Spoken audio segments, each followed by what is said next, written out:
muchas gracias. Muy clara la exposición.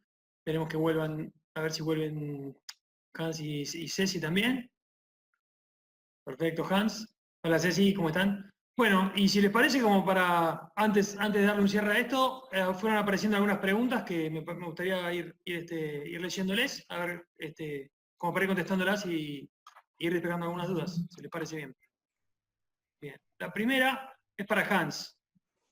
Hans, teniendo en cuenta que en un paciente, durante una cirugía, muchas veces no se pueden abordar las ventanas con comodidad, las ventanas que mencionaste, ¿cuáles aconsejas o de qué manera podríamos obtener algún parámetro que nos guíe, ¿no?, en esta situación complicada intraquirúrgica? Como por ejemplo en cirugía de abdomen. Exacto, eso es lo que iba a empezar. Lo primero es qué tipo de cirugía estamos. Si la cirugía es de abdomen, la subcostal queda eliminada de entrada, ¿sí? Pero, por ejemplo, 2 casos que he tenido de paro cardíaco en el momento de la cementada en pacientes complejos, la vista subcostal ha sido magnífica. Hemos visto el tránsito de los trombos, de las émbolos, uno fue coágulos, la otra no. O sea, la vista subcostal siempre va a ser uno de los mejores accesos que podemos llegar a tener. Pero en caso de que no pueda por el tipo de cirugía, en este caso abdomen, para mí, como les decía, la vista paraesternal eje corto es la que me va a dar mucha información. En esa vista paraesternal eje corto veo líquido en el pericardio, que muy probablemente no sea el escenario. Voy a ver la contractilidad de forma global de ese ventrículo izquierdo. Voy a ver si el ventrículo derecho me está desplazando el septum en sístole o en diástole durante todo el ciclo cardíaco. Voy a ver si hay alteraciones de la contractilidad, que a veces no tenemos el ojo tan entrenado, pero van a haber eventos en los cuales podemos, teniendo una evaluación previa, ver si se presentó algún cambio en esa fase. Y por supuesto, el problema de la paraesternal es que en pacientes en posición de cúbito supino y en ventilación mecánica, a veces no es tan fácil obtenerla porque, si ustedes recuerdan, el cardiólogo cuando hace el examen pone al paciente en decúbito lateral izquierdo para que el corazón se aproxime contra la reja torácica. Entonces, a veces no es fácil, pero perfectamente podemos encontrar pacientes en que sí. De ahí ya tendría como único recurso el apical, y en el apical en 4 cámaras puedo encontrar también parte de esta información. Cuando he encontrado pacientes que tengo que hacer el diagnóstico y que no tengo la ventana, la sonda transesofágica, no lo pensamos. O sea, si no hay ventana, de una vez hacer una evaluación transesofágica. Bien, perfecto. Siguiente pregunta. Esta probablemente podamos hacer una interacción entre cualquiera de los 4. Y la pregunta es, si podríamos decir que con la evaluación ecocardiográfica y pulmonar integral superaríamos la información brindada por un catéter de Swan-Ganz. Obviamente apoyándonos también en que obviamente es mínimamente invasivo, ¿no? Así que no sé qué opinen. No sé si la quiere contestar Hans. Ceci. Dale. Bueno, Fernanda, ¿qué tal? Muchas gracias por la pregunta, muy buena, la verdad excelente el planteo. Yo creo que una cosa no reemplaza a la otra, pero sí que se complementan mucho y hay información que una herramienta te va a dar y la otra no te la va a dar tanto.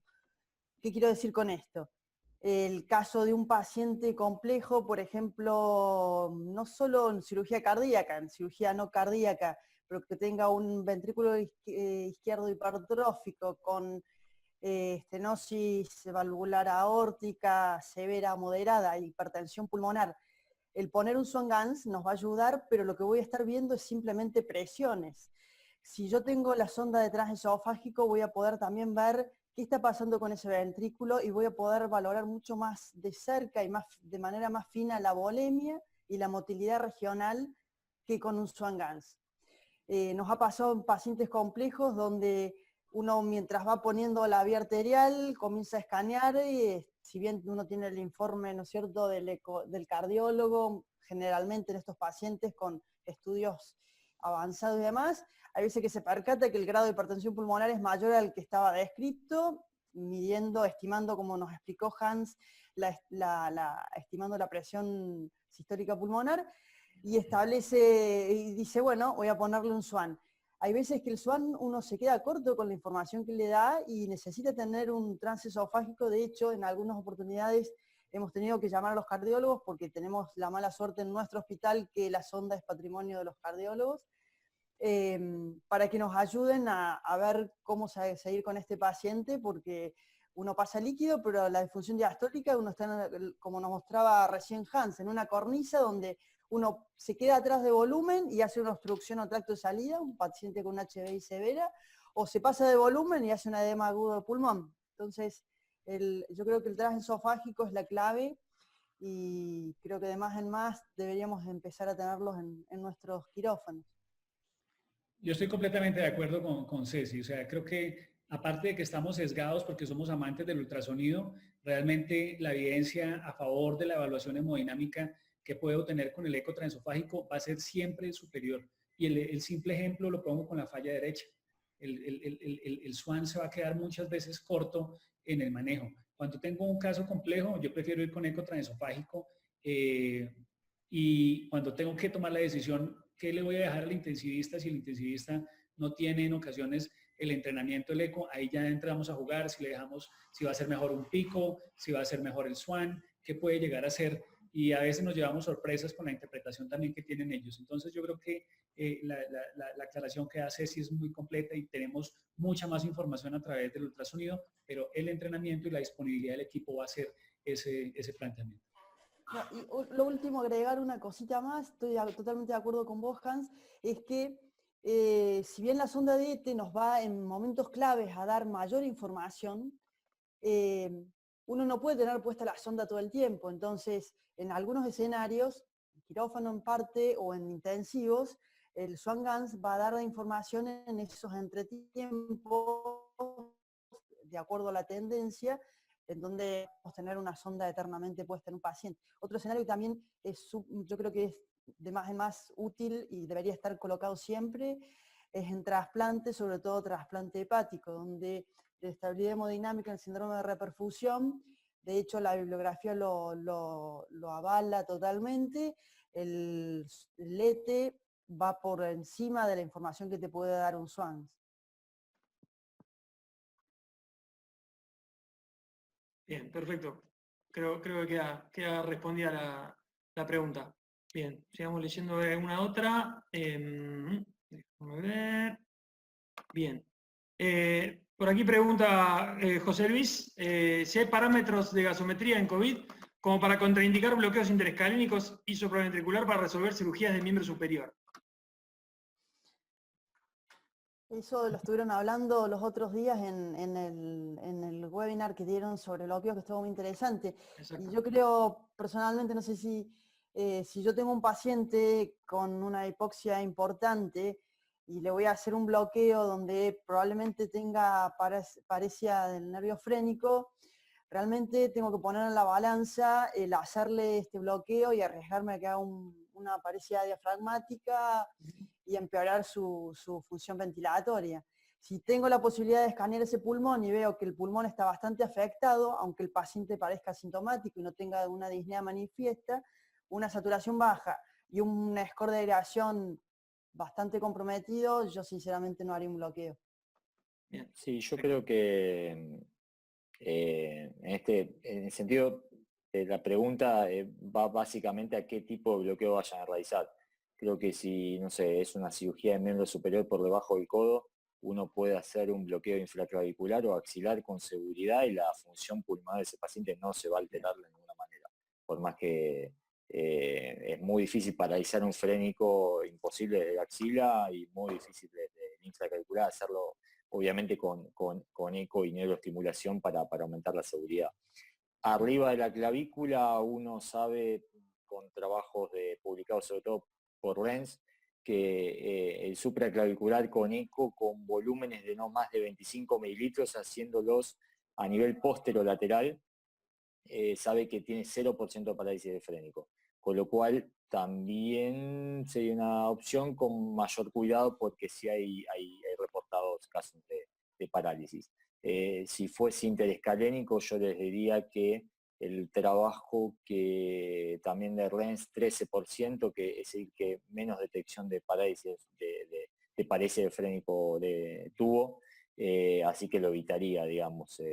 pero creo que el infra y el axilar para miembro superior no lo contraindicaría para nada, sobre todo disminuyendo el riesgo que tiene de aerosolización por la ventilación a presión positiva o la probable intubación, ¿no? Bien, perfecto. Creo que queda contestado. Una pregunta que se está repitiendo bastante, Ceci, creo que esto es para vos, es si es posible la evaluación pulmonar en decúbito prono. Sí. Sí, de hecho sí, hay un trabajo que estamos haciendo con intensivistas, aquí y afuera, donde se utiliza el prono y el supino. ¿Cuál es el inconveniente? Cuando uno hace un escaneo en supino, las áreas que son más complejas son las áreas posteriores. Eso se soluciona lateralizando apenas un poco el paciente y sobre todo apartando el brazo para que la escápula deje liberada el área posterior superior y entonces examinamos ahí todas las áreas. Si el paciente está en prono, a la inversa, el paciente está boca abajo, entonces lo debería levantar un pelín con el brazo para poder poner mi transductor en campo anterior. Pero siempre tenemos que recordar un principio que es primum non nocere. Entonces, si yo quiero empecinarme en escanear en un paciente pronado el área anterior y por movilizarlo lo extubo, obviamente hay que poner riesgo-beneficio. Entonces, si es factible, se escanea y si no, bueno, se deja en la cuadrilla donde uno hace el escaneo y va dejando reportados los exámenes, que tal área no se pudo escanear porque no se puede lateralizar el paciente. Bien. Siguen surgiendo algunas preguntas, entre ellas Cecilia pregunta, ¿qué opinan de la indicación de no reanimar a los pacientes que son COVID positivo? Bueno, yo creo que eso es un planteamiento que desafortunadamente lo tuvo que vivir Italia, creo que fue de los primeros en el cual el número de casos superó las capacidades de atención, especialmente de disposición de ventiladores, y se toma la decisión de aplicar un triage de desastres en los cuales ya lo que se busca es tratar de optimizar los recursos para esos pacientes que van a ser realmente recuperables. Mientras el paciente estamos en condiciones, ustedes creo que hablábamos que están con una capacidad como del 40% de disponibilidad de cuidado intensivo, nosotros en Bogotá estamos al 45 más o menos. Pienso que estamos con todas las capacidades disponibles y de hecho los pacientes que hemos tenido que han presentado paro han recibido la reanimación cardiopulmonar estando en piso, en manejo, en observación y en monitoreo, tanto como pacientes en cuidado intensivo. Muy probablemente el escenario en el que el número de pacientes supere y no tengamos capacidades cambiará en esas políticas que no van a ser fáciles de tomar. Lo que sucede es que aquí ya cambia. Antes subíamos a un código azul y entrábamos a manejar a todos los pacientes normal. No, en este momento prima la seguridad del reanimador y es probable que el tiempo en que toque cambiarse, investirse, estar protegido, pues pueda impactar los resultados de la reanimación cardiopulmonar, que pues probablemente se va a demorar. Bien. Una cosa importante, perdón, una cosa importante en cuanto a la reanimación cardiopulmonar en COVID es los elementos de protección personal. Creo que cualquier persona involucrada en la reanimación debe tener un EPP de tipo 3, digamos, para involucrar en la reanimación, porque tanto las compresiones torácicas y la ventilación a presión positiva generan aerosoles y bueno, el primero que debería cubrirse es el reanimador. Los algoritmos son casi idénticos, la parte que sí se modificó es invadir rápidamente la vía aérea, ¿sí? Que un experto en intubación intube y se evite ventilar sin la colocación de un filtro de alta eficiencia para partículas. Bueno, respecto al resto de la reanimación, las guías europeas dicen que podrían hacerse hasta 3 desfibrilaciones seguidas en caso de ritmos desfibrilables, FD o TB sin pulso. Esto es también para disminuir la posibilidad, digamos, de maniobras generadoras de aerosoles. Obviamente, el tema de la no reanimación está orientado a pacientes críticamente enfermos con COVID que tendrían muy baja probabilidad de sobrevivir en un contexto de pandemia y de guerra sanitaria, como vivía Italia, como Hans decía. De ninguna manera un paciente que entre infartado y requiere una reanimación cardiopulmonar debemos negársela. Es más, si no tienen EPP, mi recomendación, lo que yo haría es con barbijo, como estamos, y guantes, empezar con un nylon sobre el paciente con compresiones torácicas hasta que uno lo releven y se pueda intubar. De ninguna manera debemos negarle el RCP, sobre todo a pacientes en el contexto de esta pandemia que entran al hospital por otra causa totalmente reversible, ¿no? Perfecto, coincido yo. Creo que estamos todos de acuerdo. Es que en este contexto todavía es algo que no debería ni ponerse en el tapete. Perfecto. Muchas gracias, Diego. Aprovechando que tu última intervención, te hago llegar una pregunta de Daniel. Dice que te escuchó comentar sobre la dosis excesiva de adrenalina en RCP y quisiera algún comentario al respecto de noradrenalina en RSP. Dice que ya hay algunos reportes, si tenés algún comentario para hacer. Sí, Dani, buenísima sí, se plantea la adrenalina en dosis bolo de 8 a 16 gamas o la vasopresina también.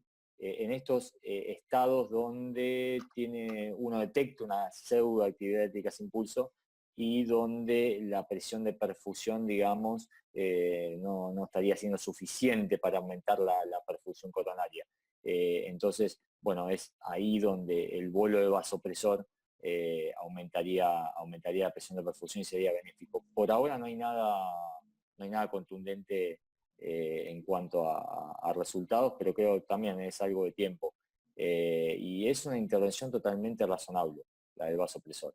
Creo que tanto en cuidados críticos, en emergencias, incluso lo que se llama la dosis push, la dosis bolo, me parece que eso, tanto de noradrenalina o de adrenalina muy diluida, yo habitualmente empleo 5 o 10 gamas de adrenalina en dosis bolo, incluso también como transición en el paciente crítico hasta que le llega el vasopresor, porque pasa que a mí me da la sensación de, sobre todo en cuidados intensivos, quizás no tanto, en quirófano también, somos más rápidos para preparar las cosas, pero de que uno da la indicación de preparar el goteo de noradrenalina hasta que le llega la primera gota de noradrenalina al paciente, ¿cuánto pasa? Pasa 5, 10, 15 minutos a veces. Y son 15 minutos, nosotros en anestesia estamos bien acostumbrados a esto, a que está bien probado que hasta 5 minutos de hipotensión aumenta las complicaciones cardiovasculares y falla renal. Entonces, bueno, creo que es interesante esto de usar el vasopresor en dosis bolo, y esto es aplicable a estas situaciones de bajo gasto cardíaco, como decía Dani. Bien, perfecto. Muy bien. Diego, aprovecho otra, ya que justamente has vuelto a intervenir. ¿Viste cuando uno hace con la utilización de la ecografía en la situación de paro cardiorrespiratorio, muchas veces hay muchos pacientes en los cuales la vista succifoidea es compleja, es complicada por sus características? Mi pregunta es, a título personal, si te cuesta con la vista succifoidea, ¿a cuál solés apelar luego? Si no podés con la succifoidea. A mí me encanta la paraesternal eje corto. Creo que la paraesternal corto nos da muchísima información. Creo que quizás para mí la elección, si tengo acceso al tórax, me parece que es una vista donde uno puede ver casi todo, o por lo menos las principales causas de deterioro hemodinámico uno las puede relevar con esa vista. Creo que es la que elegiría. Bien, fantástico. Muy bien, a ver, creo que voy llegando a las últimas preguntas.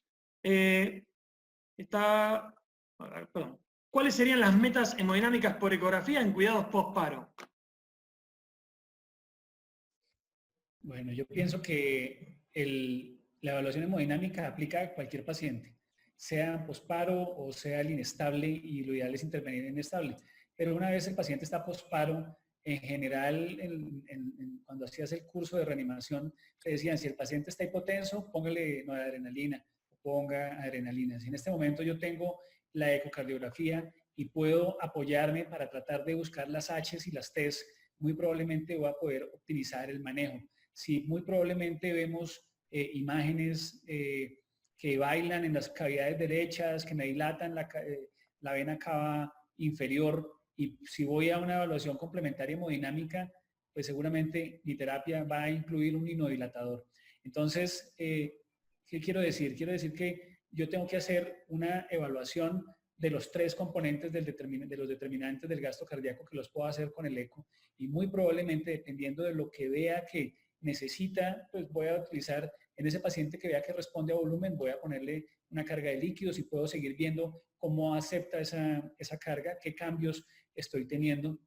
La evaluación de la contractilidad para la decisión del inotrópico. Si la contractilidad es muy buena, ese paciente no va a necesitar dobutamina muy probablemente. Si sigue hipotenso, ya, y no, pues muy probablemente, pongo un punto así, si mi paciente no responde a volumen, por lo que vea, y veo buena contractilidad y está hipotenso, creo que le pondría vasopresor. Más o menos es como el ejercicio que puedo llegar a hacer de forma rápida y macro sin meterme en medidas hemodinámicas. Si mi paciente responde a volumen y la contractilidad es muy buena, le voy a poner volumen sin necesidad de inotropía. O sea, tengo que mezclar esos componentes que son los que me guían la terapia.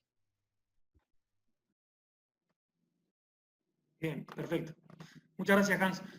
Por acá Gustavo pide, Hans, tal vez lo podamos hacer. Quieren ver nuevamente la página de Periocrit. Y como, Perfecto. Mira, es www.periocrit.org. ¿Quieres que lo escriba en el chat? Pues sería bueno. Sí, sí. Escribí en el chat. Acá lo estoy escribiendo. Muy bien. www.periocrit.org. Ahí entran, ingresan a cursos en línea, está el transtorácico básico enfocado gratuito, pues no lo estamos certificando, es un curso que estamos dictando en convenio del hospital, pero estoy seguro que los conceptos teóricos que están ahí les van a servir y pues tendrían que ir a buscar, tienen a Diego, a Ceci, a Gonzalo y seguramente Carlos también y otros grandes que utilizan el POCUS y que nos pueden servir para la fase práctica que es importante. No solo las imágenes, no solo la teoría, tenemos que ir a ese entrenamiento práctico, pero parte de las recomendaciones que se dan es que el número de casos no va a ser tan alto como un entrenamiento formal en ecocardiografía. Bien. Vale. Bueno, chicos, llevamos casi 2 horas 10. Podemos ver si hay alguna última pregunta y si no, vamos encarando el cierre. Pregunta Salvador sobre medidas de seguridad al realizar eco al paciente no intubado que sea COVID positivo. Plástico, bolsas, ¿con qué están acostumbrados a trabajar? Personalmente no tuve ningún paciente. Para Perdón, proteger Cecilia. el equipo. Sí. No, perdón, Diego, te escucho. No, dale, por favor. No sé si la pregunta es para proteger el equipo o para protegerse uno. Por lo de la... Mira, no queda claro en la pregunta. Yo calculo que está hablando de la protección del equipo y tal vez alguna protección extra sobre el paciente al margen de la utilización de la EPP, ¿no? Claro. Te escucho, perdón. Un poco lo mostré en una de las fotos. Nosotros lo que hicimos para terapia y para quirófano es cortar unas especies de fundas de nylon, de acuerdo a la altura del ecógrafo que tengan, si es de estos portátiles chiquititos o más grandes, los más chiquitos son más fáciles, y de esa manera uno cubre la parte de arriba. No obstante, esto también se aplica para pacientes en aislamiento, cuando uno va a hacer un escaneo. Lo que hacemos es cubrir todo lo que es el teclado con el film de cocina, que es barato y que cubre bien, no hace falta que esté estéril, y arriba se echa la funda. Entonces todo esto que tiene mucho recoveco y que no se puede después de contaminar o limpiar tan fácil, ha estado súper cubierto por ese film y arriba encima del otro nylon. Hay gente que a la sonda la deja sin cubrir, o sea, cubre nada más que el equipo, y hay otros que la cubren. Yo la verdad recomiendo, cuando uno usa esta herramienta, la usa y la cuida, porque sabe que cuando no la tiene está en problemas. Entonces, para que el equipo no se rompa, uno no puede contaminar la sonda en sí con soluciones alcohólicas, toda la sonda, porque si no se va a romper todo el cabezal. Entonces esa parte, recubrirla con un film aparte de la sonda, aparte de la funda con nylon. Bien, muy bien. Bueno, Cecilia, muchas gracias. Bueno, creo que no se han sumado preguntas. No sé si alguno quiere hacer algún comentario final sobre lo que hemos venido conversando. Si no hay ningún comentario final, me gustaría decirle al auditorio, a quien esté viendo, que nos pueden escribir cualquier otra duda que tengan, lo que vaya surgiendo, nos lo pueden escribir a la dirección de mail que voy a compartir en este momento. Denme un segundito. A ver.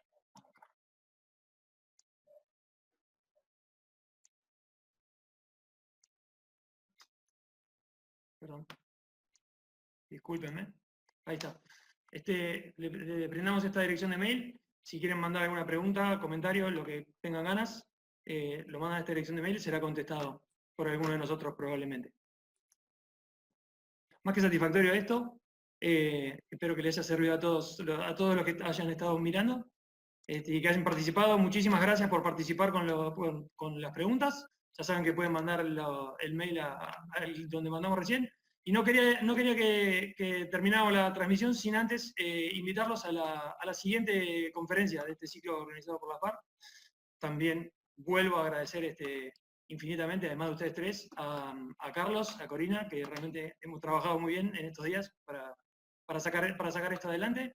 Y quería compartirles los datos de la próxima conferencia, que es el día viernes. Un minutito.